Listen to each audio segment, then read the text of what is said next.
This week on Days of Our Lives, Salem's young dreamer faces her darkest hour yet. Holly Jonas thought she could handle a little probation, but one wrong move could destroy her entire future.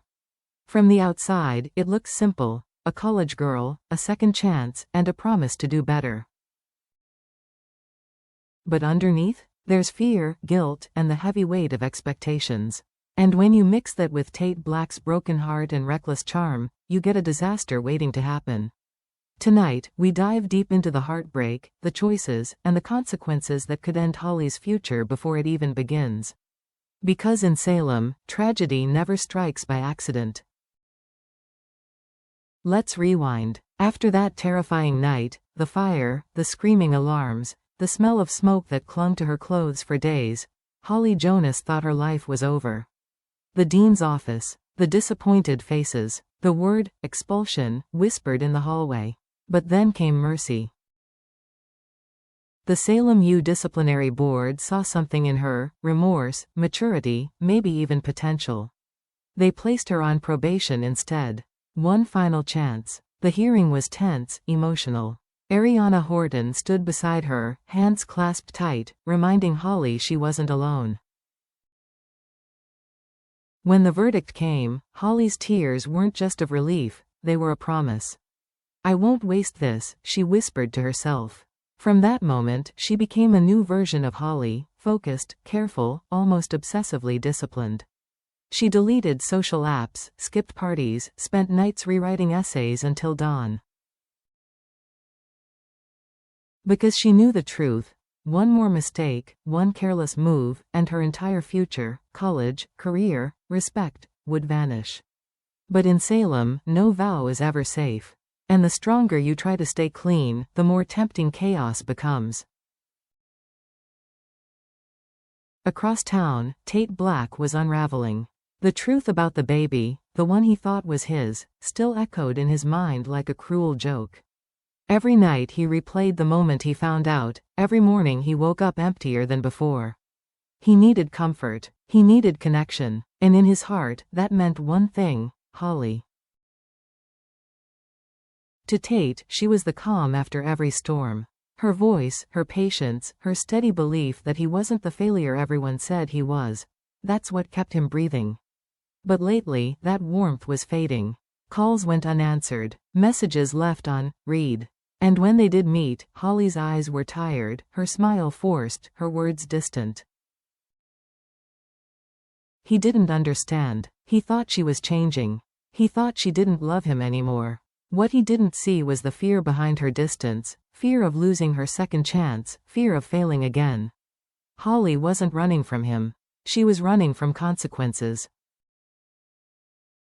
But Tate, blinded by heartbreak, only saw rejection. And that's how it begins, the slow unraveling of two hearts trying to save each other but breaking in the process. Because love in Salem rarely heals. It tests. And it burns. Then came the night. It started like any other Friday, the hum of campus life, the buzz of young freedom in the air. Tate showed up at Holly's door with that reckless grin, the kind that always melted her resolve. "Come with me," he said softly. "Just one night. You've been studying nonstop. You need to live a little." She hesitated. The word probation echoed in her head like a siren. One mistake, and it's over. But then she saw the sadness in Tate's eyes, the loneliness. And against her better judgment, she nodded. "Just an hour," she whispered. The party was supposed to be harmless: a few classmates, loud music, bad lighting. But as the night went on, everything blurred. The crowd doubled. Someone brought drinks. Arguments started. And suddenly, the sound of police sirens sliced through the laughter. Holly froze. Panic gripped her chest. She hadn't done anything wrong, she hadn't even touched a drink, but she was there. Tate grabbed her hand. "We have to go." They ran, breathless, through the flashing red lights. But it was too late. Her name had already been written down: Holly Jonas, probation violator. In a single night, everything she'd rebuilt turned to ash. Because in Salem, tragedy doesn't always wait for guilt. Sometimes, it just needs proximity. Morning arrives, but it doesn't bring peace. Sunlight filters through the blinds of Holly's dorm room, but it feels harsh, almost mocking. Her phone buzzes once, twice, and then the call she's been dreading lights up the screen. The dean's office. The words are polite, clinical. "We'd like to schedule a review meeting regarding your probation." But Holly doesn't need to hear the rest. She already knows. She's finished. Her chest tightens. The world spins. Everything she worked for, gone in a single night she never wanted. When Tate shows up, desperate to help, she can barely look at him. Her voice trembles, but her words cut deep. "This is your fault, Tate. If I hadn't gone with you, if I just stayed home." He tries to speak, to explain, but she's already breaking apart, grief turning into fury. Because for Holly, this isn't just expulsion. It's betrayal, the cruel realization that the person she trusted most was the one who unknowingly destroyed her. And for Tate, those words will haunt him forever. The look in her eyes, not anger, not even hate, just disappointment. The kind that follows you into every dream and every silence after. By the week's end, Salem is whispering. In cafes, in classrooms, in hushed conversations between professors, Holly Jonas's name hangs in the air like smoke that won't clear. She was such a good student. She should have known better. It's Tate's influence, that boy's cursed. Everyone has an opinion, but no one knows the whole story. Holly sits alone in her room, the acceptance letters and college posters mocking her from the walls. She replays the moment over and over, the party, the flashing lights, the panic, trying to find the second everything slipped away. Meanwhile, Tate isolates himself, drowning in guilt. He tries calling her, texting her, showing up at her door, but each time, there's no answer. Just silence. The kind of silence that says we're done. And maybe, that's what this story is really about. Two young hearts, crushed not by malice, but by timing. By the unbearable weight of choices too heavy for people their age to carry. Because in days of our lives, tragedy doesn't need villains.